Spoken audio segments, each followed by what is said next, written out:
সূরা আলে ইমরান 3 নম্বর সূরা আয়াত নম্বর 185। এখানে আল্লাহ রাব্বুল ইজ্জাত চতুর্থতম পারা 78 নম্বর পৃষ্ঠায় স্পষ্টভাবে দ্ব্যর্থহীনভাবে জানিয়েছেন একটি বিষয়, যখন আমি এবং আপনি সৃষ্টি হয়েছি, আমার এবং আপনার মধ্যে দেহ রয়েছে, আমার এবং আপনার মধ্যে প্রাণ রয়েছে, তবে একথা নিশ্চিত জেনে নিতে হবে যে একটি চূড়ান্ত সত্য, নিতান্ত সত্য, অতীব সত্য, গুরুত্বপূর্ণ সত্য, এর উপরে হয় না কোনো সত্য, যেটা চূড়ান্ত সত্য, নিতান্ত সত্য, সেটা হচ্ছে মৃত্যু।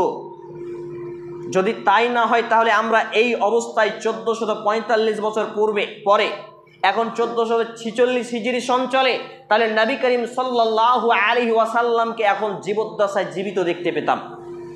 নিষ্পাপ মাসুম নবী হওয়ার ফলেও, যেই নবীর আগে পাশে কোনো গুনাহ না থাকার ফলেও, যিনি আমাদের থেকে বিদায় নিয়েছেন, আরও যদি পূর্বের ইতিহাসে ফিরে যাই, নবী ইব্রাহিম আলাইহিস সালাম তিনিও দুনিয়া থেকে বিদায় নিয়েছেন।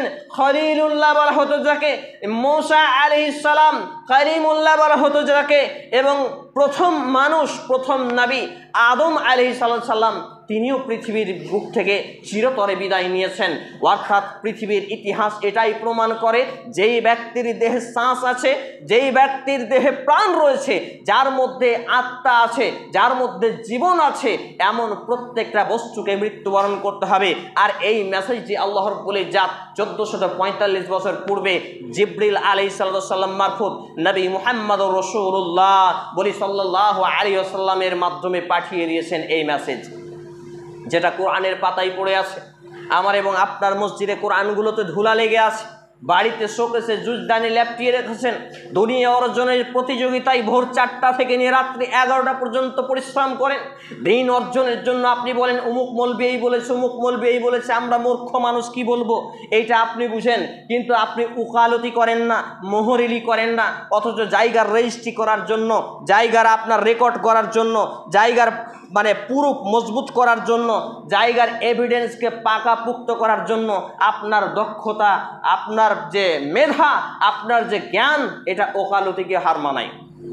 অর্থাৎ আপনার দলিলে যদি একটু মিস্টেক থাকে, কেউ আপনার দিকে এক হাত দেবে নেই, কেউ আর কিছু করে নেই, তখন আপনি বলতে পারেন না যে আমি তো মূর্খ সূক্ষ্ম মানুষ, আমি তো আপনার ওকালতি জানি না, মোহরিলি জানি না, আমিনি জানি না, আমি কি বুঝবো জায়গার কথা, এমনটা বলেন না।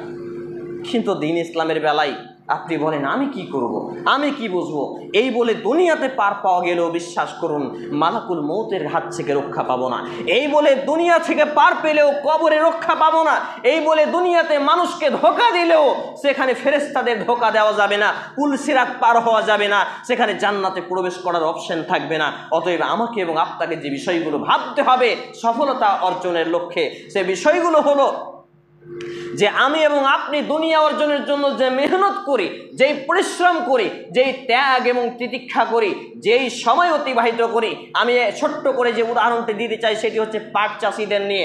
একজন পাট চাষি কত মেহনত করেন, পাটের বীজ ফেলেন, জমিতে চাষ দেন, তারপর নিরানি খুঁটানি কত কি দিয়ে, তারপর এমন একটা সিচুয়েশন আসে পাটে এবার পানি পাবে কি পাবে না, জাগ দিতে পাবেন কি পাবেন না, দিন রাত ঘুম হয় না, কত প্রচেষ্টা কিসের জন্য?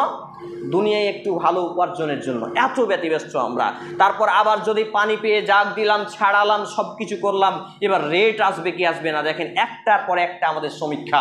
কিন্তু দুনিয়ার ক্ষেত্রে এত সমীক্ষা আর দিনের ক্ষেত্রে এত সমীক্ষা নয় যে আমি নামাজ পড়লাম, আমার নামাজটা কবুল হলো কিনা, আমি মুসলমান, আমি নামাজ পড়ি না, আমি আল্লাহর কাছে কি জবাব দেব, আমি আজকে দাড়ি কাটছি, এর পাপ কি আছে, আমি হারাম খাচ্ছি, এর পাপ কি আছে, আমি টাকনুর নিচে পোশাক পরিধান করছি, এর ভয়াবহতা কি, আমি পেশাব করে পানি নিই না, এর মানে ভয়াবহতা কি।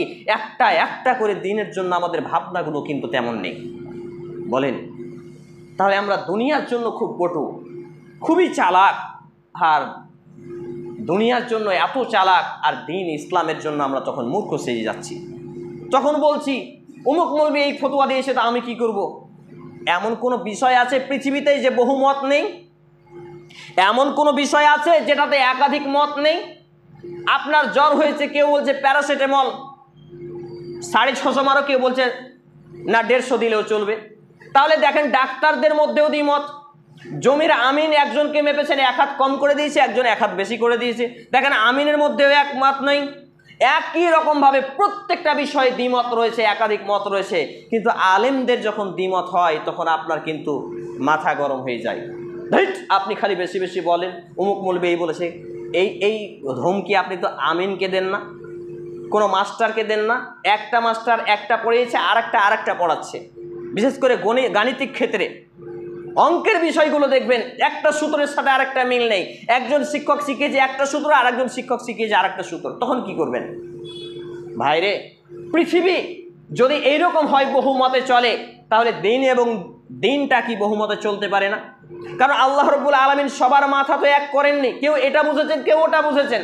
আপনার কাছে যেটা কোরআন এবং সুন্নাহর দলিল দিয়ে মজবুত মনে হয় সেটা গ্রহণ করুন, কিন্তু কোরআন এবং সুন্নাহ আপনি বলছেন আমি পড়তে জানি না, তা আপনাকে পড়তে না জানার কথা কে বলেছে? আপনাকে অজ্ঞ হয়ে থাকতে কে বলেছে? আপনি পড়তে শিখুন।